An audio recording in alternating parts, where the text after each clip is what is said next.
అమానవీయం, అతి దారుణం. అప్పుడే పుట్టిన బిడ్డను వాష్రూమ్లోని ఒక బకెట్లో పెట్టి అక్కడి నుంచి వెళ్ళిపోయింది ఒక బాలింత. ప్రకాశం జిల్లా గిద్దలూరులోని ఓ ప్రైవేటు హాస్పిటల్లో ఈ ఘటన జరిగింది. ఇంతకీ ఆ బిడ్డ ఏడుపు విన్నటువంటి హాస్పిటల్ సిబ్బంది ఎక్కడి నుంచి ఏడుపు వినిపిస్తోంది అంటూ పరుగులు పెట్టారు. ఒక్కసారిగా ప్రతి ఒక్కరూ ఉలిక్కిపాటుకు గురైనటువంటి ఘటన ఇది. సోమవారం రాత్రి డెలివరీ కోసం వచ్చినటువంటి ఒక మహిళ, అక్కడ డాక్టర్స్ అందుబాటులో లేరో లేకపోతే ఏం జరిగిందో తెలియదు, కానీ వాష్రూమ్లోనే ప్రసవం అయింది.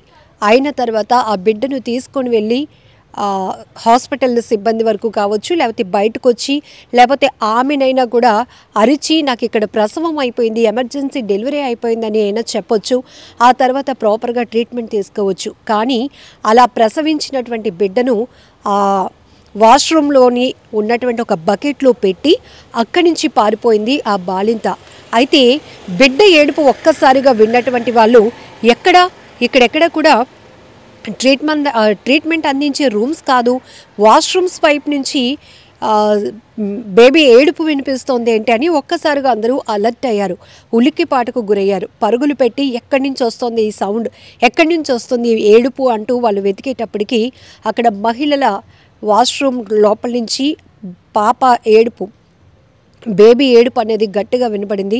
వెళ్ళి చూసేటప్పటికి గదిని పరిశీలిస్తే ఎక్కడా లేదు, కానీ గదిలో నుంచే అప్పుడే పుట్టినటువంటి పసికందు ఏడుపు వినిపిస్తోంది.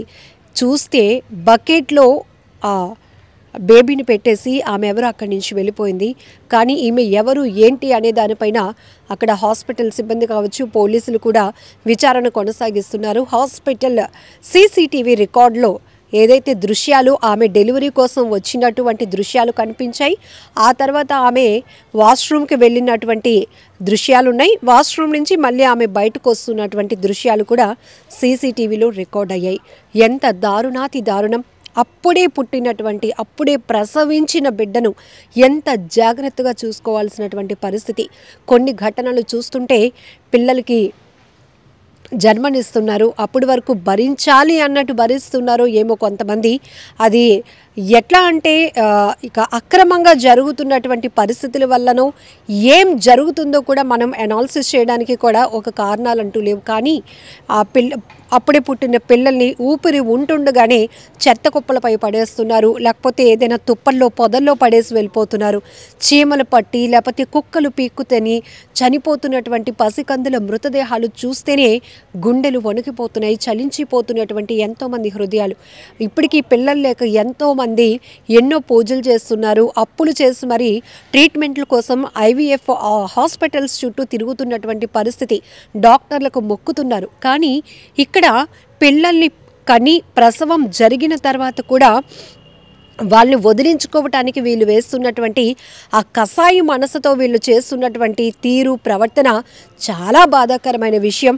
అసలు ఏం తెలుసు, అలా డెలివరీ అయిన తర్వాత, ప్రసవం అయిన తర్వాత తల్లి పొత్తిళ్లలో ఒదిగిపోయి అమ్మ పాలు తాగాల్సినటువంటి పిల్లలు ఎక్కడో చెత్త కుప్పల మీదో, కాలువల్లోనో, చెత్త లేకపోతే ముళ్ళ పొదల్లోనో, కుక్కలు పట్టుకెళ్ళిపోతున్న పరిస్థితుల్లోనూ, ఇది ఇక్కడైతే మరీ దారుణం. వాష్రూమ్లోని బకెట్లో పెట్టి వెళ్ళిపోవడం ఏంటి, ఎంత దారుణం! ఈ దృశ్యాలు చూస్తే మనసు చలించిపోతుంది. ఇమీడియట్గా హాస్పిటల్ సిబ్బంది ఆ బేబీని తీసుకొని వెళ్ళి ట్రీట్మెంట్ ఇవ్వడం, ఆ తర్వాత బెటర్ ట్రీట్మెంట్ కోసం బేబీని మరొక హాస్పిటల్కి కూడా షిఫ్ట్ చేయడం జరిగింది. అయితే విచారణలో ఈమె ఎవరు అని తెలుసుకునే ప్రయత్నాలు అయితే ఇప్పుడు జరుగుతున్నాయి. కానీ ఎంత దారుణాతి దారుణం! అది కూడా ఇది ఒక ప్రైవేట్ హాస్పిటల్లో జరిగింది. జనరల్గా ఒక కేస్ షీట్ అనేది మెయింటైన్ అవుతోంది. రెగ్యులర్గా అదే హాస్పిటల్లో వాళ్ళు తనిఖీలు చేసుకోవటానికి, డెలివరీ అవ్వటానికి వచ్చిన వాళ్ళైతే వాళ్ళ పూర్తి డీటెయిల్స్ కూడా హాస్పిటల్లో ఉంటాయి. కానీ ఈమె ఇంతకు ముందు ఎప్పుడైనా వచ్చిందా, లేకపోతే ఇలా చేయటానికి మాత్రమే ఈ హాస్పిటల్ని ఎంచుకుందా? ఒకవేళ ఆమె అంత ధైర్యంగా నిండు గర్భిణి, క్షణాల్లో ఇంకా ప్రసవం అయిపోతుంది అని తెలుసుకొని హాస్పిటల్కి అలా నడుచుకుంటూ ఒక్కరిదే, ఇది కూడా మనం గమనించాలి. జనరల్గా డెలివరీ కోసం ప్రిపరేషన్తో వెళ్తే కనుక ఖచ్చితంగా అమ్మో, అత్తో, ఫ్యామిలీ మెంబర్స్ ఆమెకు వెంటబడి ఉంటారు. కానీ అలా లేకుండా ఆమె మాత్రమే నడుచుకొని సింగిల్గా వస్తున్నటువంటి దృశ్యాలు సీసీటీవీలో కనపడుతున్నాయి. ఈమె నిజంగా ఉద్దేశపూర్వకంగానే బిడ్డను కని వదిలించుకొని వెళ్ళిపోవాలనే ఆలోచనతో వచ్చినట్టే 100% కనపడుతోంది. కాబట్టి ఆమె మాత్రమే వచ్చి హాస్పిటల్ సిబ్బందిని అప్రోచ్ అవ్వకుండా, ట్రీట్మెంట్ గదికి వెళ్లకుండా నేరుగా వాష్రూమ్కి వెళ్ళి బిడ్డకు జన్మనిచ్చి ఆ బిడ్డను వదిలించుకోవటానికి అక్కడే ఒకవేళ ఆ పుట్టిన బిడ్డతో పాటు తను బయటకు వస్తే ఖచ్చితంగా అందరూ ప్రశ్నిస్తారు, అదేంటమ్మా అలా వెళ్ళిపోతున్నావు. కానీ ఆ పరిస్థితి ఊహించటానికి కూడా చాలా కష్టంగా ఉంది, అలా వెళ్ళటానికి కూడా అవ్వదు. కాబట్టే ఆమె బకెట్లో ఆ బిడ్డను వదిలేసి అక్కడి నుంచి పారిపోవాలనుకుంది. అది ఎంత పెద్ద తప్పు చేశాను అనేది ఆమె నిజంగా రియలైజ్ అయిందో లేదో తెలియదు, కానీ ఎంత కసాయి మనసుతో చేసినటువంటి పనిది. ఆ దృశ్యాలు చూస్తుంటేనే, ఆ బిడ్డను చూస్తుంటేనే హాస్పిటల్ సిబ్బంది ప్రేమగా హత్తుకొని ట్రీట్మెంట్కి తీసుకువెళ్ళారు. పరుగున వెళ్ళారు.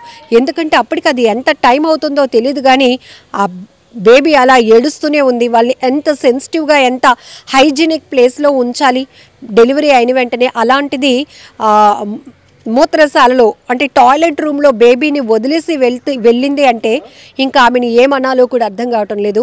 ఇలాంటి దారుణాలు దయచేసి ఆగాలి. ఒకవేళ మీకు పిల్లలు వద్దు అనుకుంటే లేని వాళ్ళకి ఇవ్వండి, లేకపోతే ప్రభుత్వం ఆధ్వర్యంలో నడుస్తున్న అనేక సెంటర్స్ ఉన్నాయి, బేబీ యూనిట్స్ ఉన్నాయి, అక్కడ అప్పచెప్పండి. కానీ మీ కడుపును పుట్టిన అంటే కొంతమంది కడుపును పుట్టిన పాపానికి వాళ్ళని అలా రోడ్డు పాలు చేసి, కుక్కల పాలు చేసి, చెట్ల పొదల్లో వదిలేసి, లేకపోతే చీమలో కుట్టేలాగా చేసేసి, కాలువల్లో వదిలేసి ఇట్లాంటివి మాత్రం దయచేసి చేయకండి. ఈ ఘటనపై మీరేమంటారో కూడా కామెంట్ బాక్స్లో మెన్షన్ చేయండి. నిజంగా ప్రస్తుతం ఉన్నటువంటి సమాజం దేనికి ప్రయారిటీ ఇస్తుంది? ఆర్థిక సంబంధాల చుట్టూ మాత్రమే తిరుగుతుంది. మళ్ళీ ఎన్నికలంగానే చాలా విరక్తి కలుగుతున్నాం. మంచి అనిపిస్తుంది కదా, లేడీస్ కూడా ఛాలెంజింగ్ జాబ్స్ చేసినప్పుడు చాలా బాగుంటది. ట్రాఫిక్ అసిస్టెంట్స్ గా నియమించిన ట్రాన్స్జెండర్స్ అందరితో సాల్యూట్ చేయించుకుంటున్నారు. ఫుడ్ డెలివరీ ఇవ్వటానికి వెళ్ళినటువంటి డెలివరీ బాయ్ అనిల్ పై కళ్ళ ముందు